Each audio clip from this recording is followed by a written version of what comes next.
Thank you, dear delegates. Is it good morning or good afternoon? Good morning still. All protocol observed.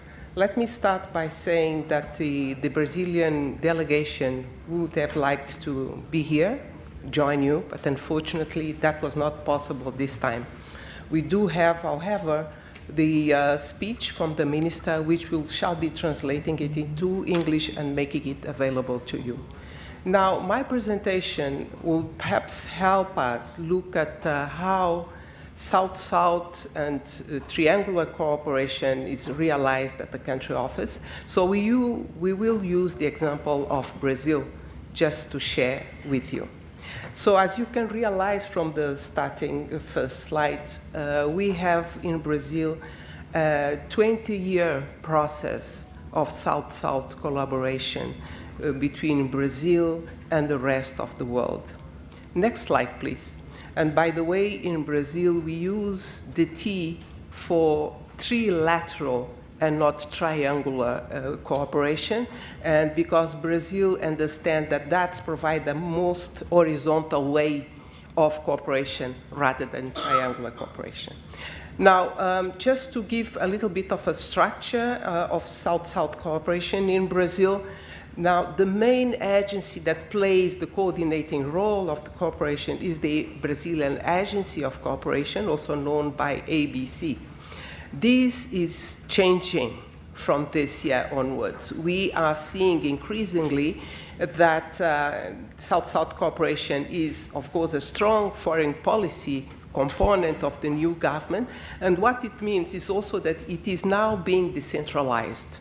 So the 27 states and more than 5,000 municipalities, for the first time, can also decide to engage in South-South cooperation and also moving the way cooperation is done. So not only Brazil providing, but also Brazil receiving. And of course, I will not talk about the basis for South-South cooperation. I think our moderator introduced the topic very well. And just to say that we have an opportunity at UNFPA, but also with the countries that are here, to actually also share our views on what Brazil can improve or can prioritize. We are having a workshop from the 4th to the 5th December reflecting on what these 20 years of cooperation have been, and also looking ahead, since we do have also a new country program, so it's a new strategic view for 2024, 2028, what are the new opportunities to cooperate? And in the case of Brazil, it also means that the government is committing financial resources apart from human resources and other forms of resources, which was also mentioned here, which take the form of material and knowledge that is shared. Next slide, please. Now here we'll be sharing with you some of the, what we consider the main results of the cooperation that we have had. Certainly one has to do with the census. Demographic population census, and you have there the detail, looking always at the latest technology, but also looking at how now to move from a bilateral type of cooperation to look at sustainability. And we'll see that later on in terms of how we actually looking at it. Capacity development was also mentioned here in terms of knowledge, to ensure that the knowledge that is producing in one country can be made available to other countries, and especially now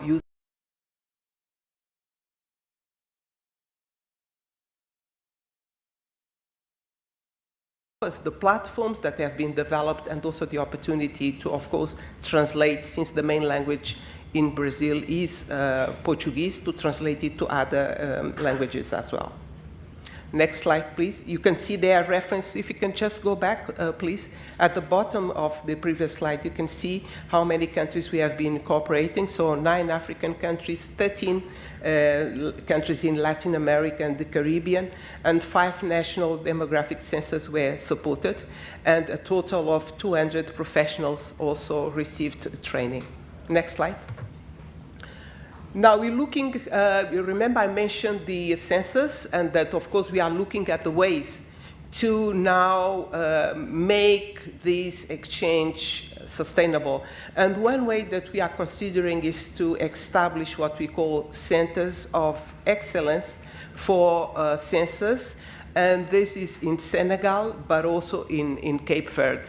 Actually, at the moment, there is a mission to Senegal. So there are colleagues from Brazil working with the team in Senegal from the country office, but also from the statistics office to see what the opportunity is. And of course, the expectation is by having these two countries in Africa, they can then provide the support to other countries that will be also implementing their census. Next slide, please. We have had in 2022 what we call observer census.